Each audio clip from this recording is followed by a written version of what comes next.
भारतीय प्रधानमन्त्री नरेन्द्र मोदीले दिए प्रधानमन्त्री प्रचण्डलाई समवेदना। सीता दाहालको मृत्युप्रति भारतीय प्रधानमन्त्री नरेन्द्र मोदीले गरे दुःख व्यक्त। सामाजिक सुरक्षा कोषसँग आबद्ध अस्पतालहरूलाई सापटी माग्न पर्सीको समय ऋण तिर्न मसान्त। प्रधानमन्त्रीकी पत्नी सीता दाहालको निधनको शोकमा माओवादी केन्द्रले 2 दिन पार्टीको झण्डा आधा झुकाउने। सीतालाई श्रद्धाञ्जली दिन नेता तथा कूटनीतिज्ञ पेरिस डाँडामा भिड। सीतालाई श्रद्धाञ्जली दिँदै प्रचण्डले थाम्न सकेनन् आँसुका ढिका। सीता दाहाललाई राजकीय सम्मानका साथ यसरी गरियो विदाई।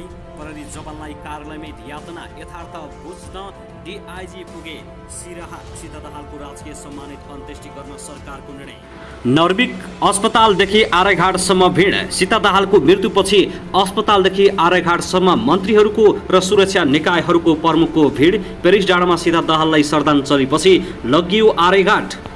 नेपाली काङ्ग्रेस केन्द्रीय समिति बैठक 2 साउनमा हुने। समर्थन नवीकरण नगर्न क्याम्पसलाई तिर्बीले गर्यो कारबाही। माओवादी सल्लाहकार सीता दाहालको निधनप्रति पार्टीमा शोक प्रस्ताव पारित। बिहान हृदयघात भएपछि नर्विक अस्पतालमा भर्ना भएको आधी घण्टामै सीताको ज्यान गएको अस्पताल स्रोतको भनाई। रेणु दाहाल बिहान मात्रै काठमाडौँ पुगेको खुलासा कसले दियो दागबत्ती, यसबारेमा पनि सम्पूर्ण जानकारी आजकै समाचारमा। र प्रधानमन्त्रीकी पत्नीको मृत्यु भएपछि देउबा सहित एमाले अध्यक्ष केपी शर्मा ओली सबै भावुक। आराघाटमा लाग्यो मन्त्री र पूर्व प्रधानमन्त्रीहरूको भिड। यसरी गरिँदैछ दाह संस्कार। ललिता निवास जग्गा प्रकरण। भूमि सुधार विभागका तत्कालीन महानिर्देशक प्रहरीको नियन्त्रणमा। पोखरा महानगरका स्वास्थ्य महाशाखा प्रमुखले फालिदिए कम्प्युटर। कर्मचारीको हातखुट्टा भाँचिदिने धम्की। विश्वको कुनै पनि देशका पार्टीले उमेरहद राख्दैनन्, एमाले अध्यक्ष ओलीको भनाई। यी 5 प्रदेशमा भारी वर्षा, अन्य स्थानमा हल्कादेखि मध्यम। सतर्कता रहन मौसम विभागको आग्रह। हेलिकप्टर दुर्घटनाबारे छानबिन गर्न सरकारले बनायो समिति। धनगढीमा सशस्त्रले भेटायो छाप्रोभित्र पेस्तोल। 16,000 रुपियाँ घुससहित अध्यक्ष र प्रधानाध्यापक प्रहरीको नियन्त्रणमा। आफ्नो मालिकलाई मार्ने सर्पलाई कुकुरले मार्यो र आफू पनि मर्यो। दुर्घटनाग्रस्त मनाङ एयर यसरी खसेको थियो। यसबारेमा पनि सम्पूर्ण जानकारी आजकै समाचारमा। धौलीगङ्गा बाँध खोलेपछि महाकालीको जलस्तर बढ्यो। भारततर्फ कटानसँगै क्षति पनि। सर्पले टोक्दा दाजुभाइ सहित 4 जनाको मृत्यु। विराटनगरमा साइकल यात्रुलाई मुक्का हानेपछि कैलाबेला रकम उपचलन गरेको अभियोगमा सहकारीका अध्यक्ष सहित 3 जना जेल चलान।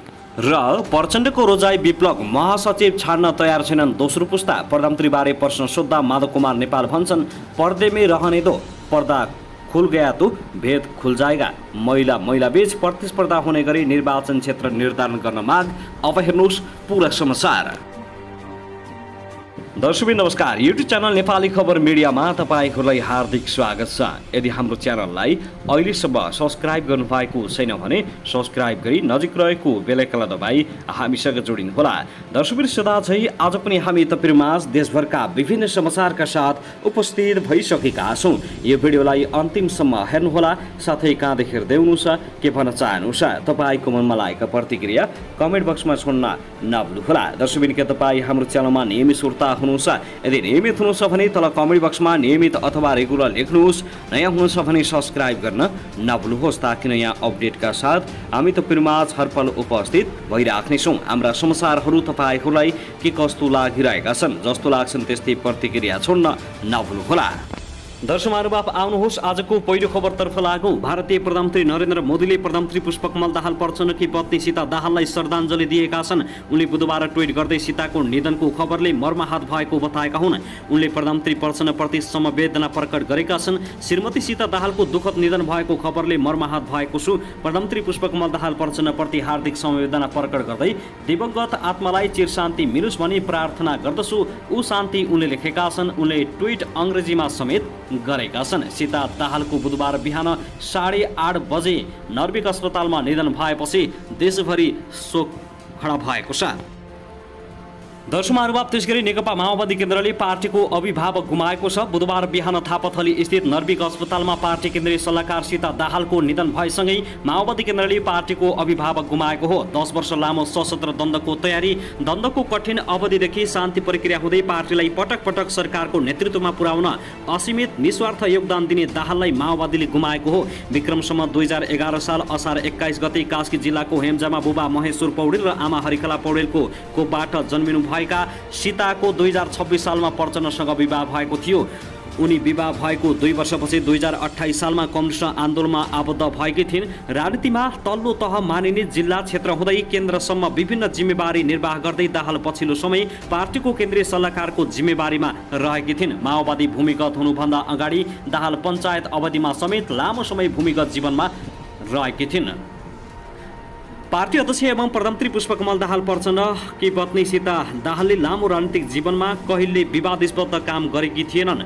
नेपालको राजनीतिमा नेताहरू परिवारका कारण विवादमा आएका थुप्रै उदाहरणहरू छन्, तर सीता दाहालले पार्टी अध्यक्ष पुष्पकमल दाहाल र समग्र पार्टीलाई विवादमा तान्ने काम कहिले पनि गरिनन्। माओवादी पार्टीमा आफू जलेर अरूलाई उज्यालो दिने बत्तीको सदेलोको भूमिकामा दाहाल निरन्तर बसिन्। कहिले लाभको पद मागिनन्। जस्तोसुकै कठिन परिस्थिति आइलागे पनि त्यसलाई शान्त ढङ्गले समाधान गर्दै पार्टी अध्यक्ष प्रचण्डलाई 3 पटक सरकारको नेतृत्वमा पुग्न योगदान गरेका छन्। पार्टी अध्यक्ष प्रचण्ड र समग्र पार्टीका नेतालाई समदृष्टिले हेर्ने सीता दाहालले राजनीतिक सङ्घर्षकै क्रममा 4 सन्तान मध्ये जेठी छोरी ज्ञानु र छोरा प्रकाश दाहाललाई गुमाएकी थिइन्। ज्ञानुको मृत्यु क्यान्सरका कारण भयो भने छोरा प्रकाशको घरमै सुतेको ठाउँमा हृदयघातका कारण निधन भएको थियो। छोरा प्रकाशले निधनपछि उनको स्वास्थ्यमा गम्भीर समस्या देखिएको थियो। छोराको निधनले मन विचलित भएको र उनलाई पार्किसन रोगले सताउँदै लगेको उनका परिवारका सदस्यले बताउँदै आएका थिए।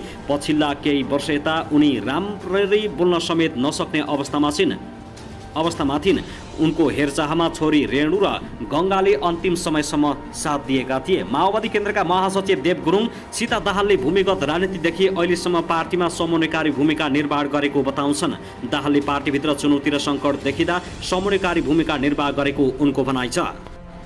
दर्शकमानुभाव त्यसगरी नेकपा माओवादी केन्द्रले पार्टी अध्यक्ष तथा प्रधानमन्त्री पुष्पकमल दाहाल प्रचण्डकी पत्नी सीता दाहालको निधनको शोकमा 2 दिन पार्टीको झण्डा आधा झुकाउने भएको छ। बुधबार पेरिस डाँडामा बसेको पदाधिकारी बैठकले पार्टीकी केन्द्रीय सल्लाहकार समेत रहेकी दाहालको निधनको शोकमा केन्द्रीय कार्यालय सहित देशभरका पार्टी कार्यालयमा 2 दिन पार्टीको झण्डा आधा झुकाउने निर्णय गरेको महासचिव देव गुरुङले जानकारी दिएका छन्। उनका अनुसार बुधबार र बिहिबार पार्टी कार्यालयमा पार्टीको झण्डा आधा झुकाइनेछ। त्यस्तै बिहिबार जिल्ला र प्रदेश कार्यालयमा शोक सभा गर्ने निर्णय पनि गरेको छ। सीताको पार्थिव शरीरलाई आज बुधबार दिउँसो नै पशुपति आर्यघाटमा अन्तिम संस्कारका लागि लगिएको छ। प्रधानमन्त्रीकी पत्नी सीताको बुधबार 8:30 बजे मृत्यु भएको थियो। नर्विक अस्पतालमा पूर्व प्रधानमन्त्रीदेखि मन्त्रीहरूसम्म पुगेका थिए भने यतिखेर शवलाई आर्यघाटमा लगिएको छ। दर्शकमानुभाव त्यसगरी गत बिहिबार प्रधानमन्त्री एवं माओवादी अध्यक्ष पुष्पकमल दाहाल प्रचण्डकी पत्नी सीता दाहालको 69औं जन्मदिन मनाइएको थियो। वैशाख 27 मा वैवाहिक वर्षगाँठ थियो। यी दुवै अवसरमा 100औं शुभचिन्तकले शुभकामना टक्राएका थिए। प्रधानमन्त्री निवास बालुवाटारमा जन्मदिनको अवसरमा स्वास्थ्य लाभको कामना गर्दै सानो कार्यक्रम पनि गरिएको थियो। सबैको कामना थियो सीता दाहालको स्वास्थ्य लाभ। दाहालले जन्मदिनमा केक खुवाएका थिए भने वैवाहिक वर्षगाँठमा दाहालले सीतालाई चुम्बन गरेर माया साटेका थिए। सँगै जन्मदिन र वैवाहिक वर्षगाँठ मनाउने यो नै अन्तिम अवसर बन्यो प्रचण्डको लागि। लामो समयदेखि वंशाणुगत पार्किन्सन जस्तो देखिने रोगबाट पीडित सीताको स्वास्थ्य सुधार भइसकेको थिएन।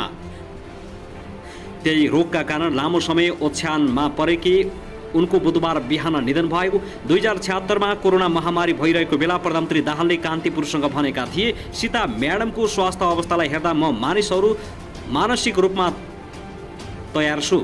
उनको सङ्केत थियो अब सीताको स्वास्थ्य सुधार हुँदैन, जति बेला जे पनि हुन सक्छ। एक कान्तिपुरलाई यो बताएको 4 वर्षसम्म सीताले दाहाललाई साथ दिइन्। अब भने उनी सदाका लागि बिदा भएका छन्। प्रधानमन्त्री दाहालले पत्नी मात्रै होइन जीवनकै प्रमुख सल्लाहकार समेत गुमाएका छन्। 2074 मा छोरा प्रकाशको अल्पायु निधन भएपछि सीताको स्वास्थ्य झन कमजोर हुँदै गएको थियो। बुबाको पछ्याउँदै अघि बढेका प्रकाशको निधनले उनीमाथि वज्रपात आएको थियो। बुबाको सफलतापछि प्रकाशलाई राजनीतिमा अगाडि बढाउने सीताको सपना थियो, जुन 5.5 वर्ष अघि अवसान भइसकेको छ। सीता कम बोल्ने सरल र सौम्य स्वभावकी थिइन्। कम बोल्ने तर पार्टी र नेतृत्वको हितमा बोल्ने उनको बानीले नेता तथा कार्यकर्तालाई गहिरो प्रभाव पारेको छ। माओवादी उपाध्यक्ष पम्फा भूषालले सीता जहिले पनि पार्टीको हितमा प्रतिबद्ध रहेको उल्लेख गर्दै उनले एउटा इतिहास कोरेर गएको बताइन्। पार्टीको सार्वजनिक राजनीतिमा त्यति आउनु भएन, तर के गर्दा पार्टीको हित हुन्छ भन्ने उहाँले ठूलो योगदान दिनुभएको छ उनले भनेकी छिन्। उहाँ अध्यक्ष प्रचण्डको जीवनसाथी मात्रै होइन, राजनीतिक सारथी पनि हो। प्रचण्डको खास सरोकार उहाँ पनि हो। दर्शकवृन्द त्यसैगरी आउनुहोस् अब अर्को खबरतर्फ लागौँ। नेकपा माओवादी केन्द्र शान्ति प्रक्रियामा आएपछि निरन्तर सरकारमा सहभागी हुँदै आइरहेको छ। 2065 देखि 2080 सम्मको 15 वर्षको अवधिमा माओवादी पटक पटक पनि सरकार बाहिर बस्नु परेको छैन। 2052 देखि 62 सम्म भएको 10 वर्षको जनयुद्धपछि माओवादी कुनै न कुनै रूपमा सरकारमा सहभागी छ। यसपटक सरकारमा रहे पनि माओवादीको सङ्गठन विस्तार भने धुजा भएको छ। पहिलो संविधान सभासम्म माओवादीमा प्रभावशाली नेताहरूको लड्को थियो। 10 वर्ष जनयुद्ध लडेर नेताहरू मूल पार्टी छोडेर हिँडेपछि अहिले प्रचण्ड एक्लिएका छन्। उनीसँगै साथीहरू डा बाबुराम भट्टराई, मोहन वैद्य, किरण, नेत्रविक्रम चन्द, रामबहादुर थापा बादल सहितका नेताहरूले मूल पार्टी नै छाडेर हिँडेका छन्। बाबुराम वैद्य र विप्लवले आफ्नै नेतृत्वमा पार्टी सञ्चालन गरेका छन्, तर उनीहरूले चलाएको पार्टी कोमामा पुगेको छ। 2065 सालमा पहिलो पार्टीको रूपमा प्रतिनिधि सभामा उदाएको माओवादी केन्द्र पछिल्लो चरणमा सानो समूहमा परिणत भएको छ। 10 वर्षीय जनयुद्धदेखि हालसम्म प्रचण्डले सञ्चालन गरेको पार्टीमा दोस्रो तहका नेताहरूले साथ छोडिसके माओवादी थप कमजोर हुन थालेको हो। माओवादी यति बेला प्रतिनिधि सभामा 32 सिटमा खुम्चिएको छ। माओवादी कमजोर भइरहेका बेला जनयुद्धको विषय झिकेर थप आक्रामक हुन थालेपछि पूर्व माओवादीहरू एक कित्तामा उभिने तयारीमा छन्। विगतमा छिन्न भिन्न भएका नेताहरूले जनयुद्धको विषय बाहिरिएसँगै पुनः एकजुट हुनुपर्ने आवश्यकता महसुस गर्न थालेका छन्। पछिल्लो समय अध्यक्ष प्रचण्ड र दोस्रो तहका नेताहरूबीचको टसल सतहमा आउन सुरु भएको छ। उक्त विवादको वृहत रूप केही दिन अगाडि कीर्तिपुरमा भएको एक कार्यक्रममा देखा पर्यो। प्रधानमन्त्री समेत रहेका अध्यक्ष प्रचण्डले सरकारले भ्रष्टाचार विरोधी कदम चल्दा समेत आफ्नै पार्टीबाट सहयोग हुन पाएको गुनासो गरेका थिए। दर्शकवृन्द त्यसैगरी आउनुहोस् अब अर्को दुःखद खबरतर्फ लागौँ। मनाङ एयरको हेलिकप्टर दुर्घटनामा ज्यान गुमाएका 6 जनाकै शव काठमाडौँ लगिएको छ। पहिलो हेलिकप्टरमा 4 जनाको शव लगिएको थियो। दोस्रो हेलिकप्टरमा 2 शव सहित 6 जनाकै शव काठमाडौँ लगिएको हो। त्रिभुवन विमानस्थल कार्यालयका महाप्रबन्धक प्रताप बाबु तिवारीका अनुसार शव लिएर गएका दुवै हेलिकप्टर त्रिभुवन विश्वविद्यालय शिक्षण अस्पताल महाराजगञ्जको हेलिप्याडमा अवतरण गरेका थिए। खोजी तथा उद्धारका लागि नेपाली सेना प्रहरी र काठमाडौँबाट अल्टिट्युड एयरको हेलिकप्टर परिचालन गरिएको थियो।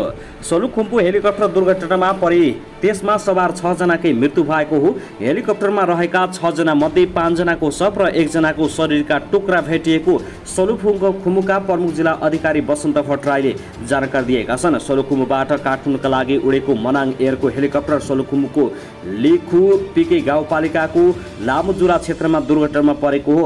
हेलिकप्टरमा 1 जना पाइलट र 5 जना यात्रु रहेका थिए। पाइलट नेपाली नागरिक हुनु भने यात्रु सबै मेक्सिकोका नागरिक रहेको त्रिभुवन अन्तर्राष्ट्रिय विमानस्थलका प्रवक्ता देवनाथ सिटोलाले जानकारी दिए। यात्रुमध्ये 3 जना महिला र 2 जना पुरुष थिए। दुर्घटनामा ज्यान गुमाउनेमा पाइलट चेतबहादुर गुरुङ सहित मेक्सिकोका 5 यात्रीहरूको नाम खुलेको छैन, तर उनीहरू विदेशी नागरिक र नेपालमा पर्यटनको हिसाबले आएको बताइएको छ। 5 जनाको मृत्यु भएको छ भने 1 जनाको शवका टुक्रा भेटिएका छन्। पाइलटको पनि मृत्यु भएको छ। दर्शक महानुभाव त्यसैगरी आउनुहोस् फेरि अर्को दुःखद खबरतर्फ लागौँ। सर्पले डसेर 1 महिलाको मृत्यु भएको छ। तुलसीपुर उपमहानगरपालिका 11 कटाहा निवासी 40 वर्षीय ललिता डाङ्गीको मृत्यु भएको हो। उनको आइतबार राति उपचारको क्रममा मृत्यु भएको उनको परिवारले जनाएको छ।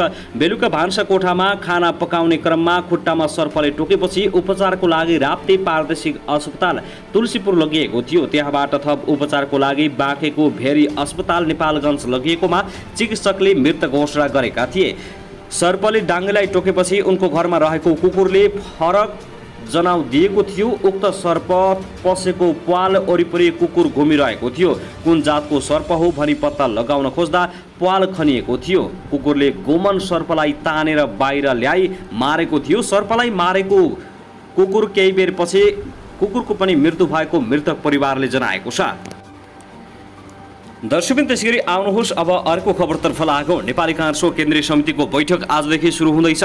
झन्डै 1 वर्षदेखि बस्न नसकेको बैठक आजबाट पार्टी कार्यालयमा सुरु हुन लागेको हो। बैठक सानेपामा दिउँसो 1 बजे बस्नेछ।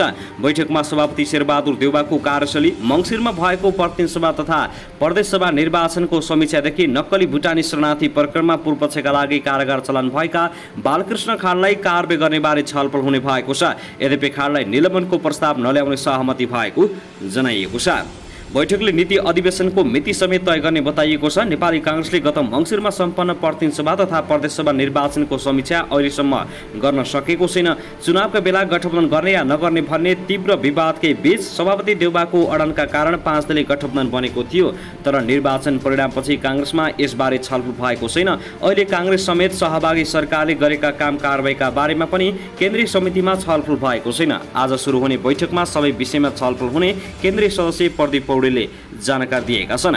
कांग्रेसमा नेतृत्वप्रतिको असन्तुष्ट बढ्दो छ। नक्कली भुटानी शरणार्थी प्रकरणमा मुछिएका नेतालाई कारबाही नगरिएको तथा ललिता निवास प्रकरणमा पार्टीले स्पष्ट धारणा सार्वजनिक गर्न नसकेको भन्दै नेताहरूले नेतृत्वको आलोचना गरिरहेका छन्। कांग्रेसले 14औं महाधिवेशन सम्पन्न भएको 6 महिनाभित्रै नीति अधिवेशन गर्ने भनेको थियो, तर अझै यसको मिति घोषणा भएको छैन। अबको केन्द्रीय समिति बैठकमा महामन्त्री दय गगन थापा र विश्वप्रकाश शर्माले नीति अधिवेशनको मिति नै तोक्ने गरी तयारी गरेका छन्। नीति अधिवेशन नभए महासमिति बैठक बोलाउनु पर्ने दबाब महामन्त्रीहरूले दिइसकेका छन्। आज बैठकमा महामन्त्री गगन थापाले बैठकमा केन्द्रीय समिति कटौती विषयमा छलफल हुने बताएका छन्। कांग्रेसमा केन्द्रीय समिति सदस्य संख्या बढी भएको भन्दै अनौपचारिक छलफल हुँदै आइरहेको छ। यसलाई पार्टीको औपचारिक निकायमै छलफलमा ल्याउने तयारी महामन्त्रीले गरेका हुन्। सदस्य संख्या कटौती बारे बैठकको एजेन्डामा नहुने तर विषय उठाइने थापाको भनाइ छ। दर्शकवृन्द, त्यसैगरी आउनुहोस् अब अर्को खबरतर्फ लागौं। सरकारले मनाङ एयरको हेलिकप्टर दुर्घटनाबारे छानबिन गर्न समिति गठन गरेको छ। सिंहदरबार स्थित प्रधानमन्त्री तथा मन्त्री परिषदको कार्यालयमा मंगलबार बसेको मन्त्री परिषदको बैठकले घटनाप्रति दुःख व्यक्त गर्दै छानबिन समिति गठन गरेको हो। मन्त्री परिषदले संस्कृति, पर्यटन तथा नागरिक उडान मन्त्रालयका सहसचिव बुद्धिसागर लामिछानेको नेतृत्वमा छानबिन समिति गठन गरेको सञ्चार तथा सूचना प्रविधि मन्त्री रेखा शर्माले जानकारी दिए। मेक्सिकोका नागरिक बोकेको मनाङ एयरको हेलिकप्टर दुर्घटना भएको छ। मन्त्री परिषदले सबै मृतक प्रति हार्दिक श्रद्धाञ्जली व्यक्त गरेको छ। सरकारको प्रवक्ता समेत रहेकी शर्माले भनिन्, पर्यटन मन्त्रालयका सहसचिव बुद्धिसागर लामिछानेको नेतृत्वमा एउटा छानबिन समिति गठन गरिएको हो। दर्शकवृन्द, त्यसैगरी आउनुहोस् अब अर्को खबरतर्फ लागौं। नेपाली कांग्रेसकी सांसद आरजु राणा देउबाले नक्कली भुटानी शरणार्थी प्रकरणमा आफूलाई रकम दिएको भन्ने अडियो योजनाबद्ध रूपमा रेकर्ड गरिएको बताएका छन्। सोमबार प्रतिनिधि सभा बैठकपछि सञ्चारकर्मीहरूसँग कुराकानी गर्दै सांसद राणाले आफूलाई रकम दिएको कुरा अडियोमा योजनाबद्ध रूपमा रेकर्ड गरिएको बताएका हुन्। आरोपितहरूले अदालतमा दिएको बयानमा समेत योजनाबद्ध रूपमा रेकर्ड गरेको उल्लेख गरेको भन्दै उनले आफूलाई फसाउने गलत नियतले अडियो बाहिर ल्याइएको बताएका छन्। उनले नेपाल प्रहरीले तथ्यहीन अडियोलाई प्रेसमा ल्याएको भन्दै असन्तुष्ट व्यक्त गरेकी छन्। त्यो मान्छे केसमा मुछिएकी मान्छे हो, तर उसले जे भनेको छ त्यो चाहिँ गलत भनेको छ र उसले आफै पनि स्वीकार गरेको छ कि 2वटा मान्छेको नाम लिएको छ, एकजना बुढाथोकी र एकजना रेग्मी भन्नेले यो योजनामा मलाई यसो भनेर मैले भनेको हो, म उहाँलाई चिन्दिनँ भन्ने उहाँले प्रहरीमा पनि त्यही बयान दिनुभएको छ र अदालतमा पनि त्यही बयान दिनुभएको छ। अर्को कुरा, मेरो प्रश्न चिन्ह प्रहरीकोमा भएको टेप जुन 4 गते नै त्यो मान्छेले म उहाँलाई चिन्दिनँ भनेर वैशाख 4 गते उसको बयान रेकर्ड भएको रहेछ, त्यो पनि अदालतमा दिएको डकुमेन्टमा साबित छ। 4 गते उसले म चिन्दिनँ भनेको टेप 16 गते कसरी प्रहरीबाट बाहिर आयो? उनले भनिन्, यो मेरो लागि पनि ठुलो प्रश्न हो। भोलि कसैलाई साजिसमा फसाउने हो भने यो गलत हो भन्ने थाहा पाउँदै किन बाहिर प्रेसमा लिक भयो भन्ने कुरा प्रश्न चिन्ह मेरो मनमा लागिरहेको छ। मैले बाहिर ल्याउनुपर्छ भनेको कुरा त कसैले बोलेको पो बाहिर ल्याउनुपर्छ भनेको हो। जब उनीहरूलाई थाहा थियो कि यसमा तथ्य छैन भनेर त्यो किन बाहिर आयो? तथ्य होइन भनेको कुरालाई बाहिर किन ल्याइयो? उनले अमरेश कुमार सिंह विरुद्ध आफूले मानहानिको मुद्दा दर्ता गराएको प्रसङ्ग निकाल्दै आफूमाथि लगाइएको आरोपहरू पुष्टि गर्न चुनौती दिएकी छन्।